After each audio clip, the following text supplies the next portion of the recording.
Mga ka-crypto, kamakailan lang ay nakarating po sa spotlight sa XRP dahil sa isang napaka-exciting na development dito sa mundo ng crypto. Ilang araw lang matapos pong i-launch ang unang pure spot XRP based ETF na tinawag na Canary Capital XRP ETF or XRPC, ramdam natin ang hype at anticipation sa market. Pero gaya po ng karaniwang nangyayari dito sa mundo ng crypto, hindi po palaging diretso ang daan patungo sa kita. Sa kabila ng napakalaking volume at inflows, nakaranas po si XRP ng pagbaba ng kanyang presyo. Ngayon, isa pong market analyst ang nagbigay ng masusing pagsusuri at tila may silver lining sa mga nangyari. Ayon po sa kanya, maaring tularan raw ni XRP ang galaw ni Bitcoin pagkatapos po ng debut ng kanyang spot ETF. At kung tama ito, posibleng humabol sa XRP sa isang napakalaking recovery na umaabot hanggang 230%. Sa video na ito ay pag-uusapan po natin ng detalyado kung paano po nakaayos ang pattern ni XRP, paano po ito kumikilos sa market at kung ano po ang posibleng epekto nito sa atin bilang mga traders, investors at saka holders. Kaya ihanda po natin ang ating mga sarili dahil ito ay magiging malalim, informative at puno ng mga insights. At ang ating pinakaunang tanong ay bakit po ba mahalaga ang XRPC ETF debut kay XRP? Unahin natin sa kung bakit nagiging malaking balita ang XRPC ETF. Sa mundo ng crypto, ang pagkakaroon ng spot ETF ay parang pagsisimula ng bagong chapter. Ito ay nagdudulot po ng institutional credibility at malaking capital inflows. Ang debut ng XRPC ay nag-record ng $58 million sa volume na pinakamalaki ngayong taon sa anumang ETF launch. Dagdag pa rito, nakalikom ito ng $245 million inflows, halos kapantay ng debut ng BlackRock Ethereum ETF. Ngunit kahit ganito kalaki ang inflows at hype, hindi po agad nakasabay ang presyo ni XRP. Nitong November 13, sa araw po ng launch, bumagsak sa XRP ng 2.78% at nagpatuloy ito sa pagbaba ng 3.37% sa mga sumunod na araw na siyang nagtulak sa kanya na lumampas sa $2.3 level at nagtapos sa presyong $2.24.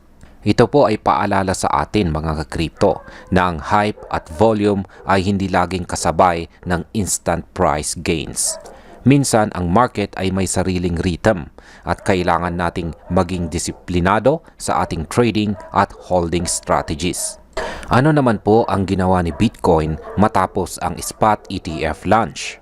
Ngayon ay tingnan natin ang tinutukoy ni Egrag, ang market analyst. Ayon sa kanya, si XRP ay maaring nagfa-follow sa pattern ni Bitcoin noong nag-debut ang kanyang spot ETF. Kung titignan po natin ang history, noong January 11, 2024, nang i-launch po ang spot Bitcoin ETF, nakaranas po agad ang Bitcoin ng 20% na pagbaba. Sa simula, kahit na ang inflow sa unang dalawang trading days ay malaki, bumagsak pa rin ang presyo. Sa January 12, bumagsak si Bitcoin ng 7.66% na pinakamalaking intraday drop sa loob ng 14 months. At sa loob ng 2 linggo, bumaba ito sa $38,518, isang 21% decline mula sa ETF launch peak na $49,000. Ngunit dito po naging interesting ang kwento. Pagkatapos po ng pagbaba, nagkaroon si Bitcoin ng explosive recovery. Mula po sa low na $38,518, umakyat ito sa $73,734 noong March 2024 o 91% increase at kalaunan ay umabot sa isang bagong ATH or all-time high na $126,198 noong October 6, 2024 na 227% growth mula po sa kanyang low point. Ang lesson po dito mga ka-crypto ay kahit na may initial dump o market correction, posibleng mag-follow ang exponential recovery, lalo na kung ang underlying asset ay may strong fundamentals at institutional support. Pwede nga bang tularan ni XRP ang pattern ni Bitcoin? Ayon sa pagsusuri ni EGRAG, sa XRP ay maaring nagtitrace ng parehong path or daan. Sa kasalukuyan, maaring makaranas po sa XRP ng 20% drop mula sa kanyang ETF debut price na magre-resulta sa ilalim ng presyong $2. Pero kung susundan po ang Bitcoin-style recovery, maaaring tumaas sa XRP ng 230% mula sa low na ito, na siyang magdadala sa kanyang presyo sa humigit kumulang $6.6. Ito po ay nagpapakita ng potensyal na massive gains. Ngunit paalala rin na ang market ay unpredictable. Hindi po guaranteed na tularan ni XRP ang exact pattern ni Bitcoin. Kaya ang risk management at saka strategic holding ay napakahalaga rito para sa atin. Bukod dito, ang $6 target ay isa pong recurring theme sa XRP community. Kahit na nagkaroon po ng setbacks mula sa Ripple SEC case, ipinapakita ng analysis na ang worst case scenario ay $6.5 na nagbibigay po ng psychological support sa mga holders. Ano naman po ang market impact para sa atin bilang mga traders, investors at holders? Para po sa atin bilang mga traders at investors, ang ganitong scenario ay may dalawang pangunahing takeaways. Una ay ang initial ETF dump ay natural, lalo na sa bagong financial product launches. Hindi dapat tayo mag-panic selling dahil ito ay parte ng market rhythm. Pangalawa, kung tama po ang speculation ni EGRAG, may malaking opportunity para sa strategic buying. Halimbawa, kung bumaba po sa XRP sa ilalim ng $2, maaari itong maging entry point para sa mga long-term hodlers. Ang potential upside na 230% ay hindi pangkaraniwan sa crypto, kaya dapat po nating timbangin ang risk at saka reward ng maayos. Para po sa short-term traders, ito po ay nagbibigay ng volatility at profit-taking opportunities. Habang para po sa mga long-term investors, ito po ay maaring maging chance para sa accumulation bago ang potensyal na explosive recovery. Ano naman ang mga posibleng risk at bakit dapat tayo maging maingat? Kahit na exciting po ang projection na 230% rebound, kailangan nating tandaan na speculative pa rin ang analysis. Hindi laging pareho ang galaw ng assets at maraming factors ang pwedeng makaapekto sa presyo ng XRP. Kasama na dito ang regulatory updates, market sentiment at global financial conditions. Halimbawa, kung may bagong negative development sa Ripple SEC case, maaaring maapektuhan po ang momentum.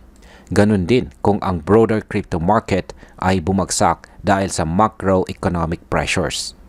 Kaya habang may opportunity, kailangan din nating maging prudent at disiplinado sa risk management. Bilang panghuli ay ano naman ang aking masasabi tungkol dito? Sa tingin ko mga ka-crypto, sa XRP ay nasa exciting pero critical na phase ngayon. Ang debut ng XRPC Spot ETF ay nagbibigay po ng institutional credibility at malaking inflows. Pero tulad po ng kasaysayan o history ni Bitcoin, maaring kailanganin muna nating dumaan sa short-term correction bago po natin makita ang potensyal na 230% recovery. Kung tama po ang pattern, ang low na $2 ay maaring maging golden opportunity para sa accumulation, habang ang target naman na $6 plus ay hindi na lamang pangarap kundi realistic projection para sa medium term. Ngunit ang pinakamahalaga ay ang ating disiplina at saka strategic planning. Huwag po tayong maapektuhan ng hype lamang at gamitin natin ang ating analysis para sa informed decisions. Sa kabuuan, si XRP ay parang atleta na bago sa spotlight. May pressure at initial stumble, pero may potensyal na sumabog sa kanyang recovery kung susundin ang tamang playbook. Para po sa atin na handang mag-observe at mag-strategize, ito ay isang napaka-exciting na scenario. At hanggang dito na lamang po tayo sa video na ito mga ka-crypto. Maraming salamat sa panonood.